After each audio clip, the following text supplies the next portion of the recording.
নিঃশ্বাস নিন, নিঃশ্বাস নিন। আরো জোরে।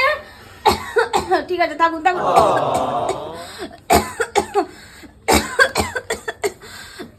যা হচ্ছে আমি লিখে দিচ্ছি, ঠিক হয়ে যাবে। ডাক্তার বাবু, হ্যাঁ বলুন। আপনার তো খুব শরীর খারাপ দেখছি, খুব কাশি হয়েছে। হ্যাঁ ওইটা হয়েছে, কাল সকালে ডাক্তার দেখাতে যাবো, ঠিক হয়ে যাবে। তার মানে আপনি তো নিজেই ডাক্তার? আরে পাগল নাকি, আমার ওষুধের আমার নিজেরই কোনো ভরসা নেই, খেয়ে মরবো নাকি?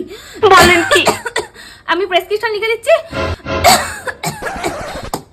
ঠিক হয়ে যাবে। এই এটা দুবেলা করে নাকে দেবেন, প্রেসক্রিপশন নিন। হ্যাঁ এটা দুবেলা করে খাওয়ার পর খাবেন, 3 বেলা। যান যান যান, ঠিক হয়ে যাবে, যান। নেক্সট পরের জন।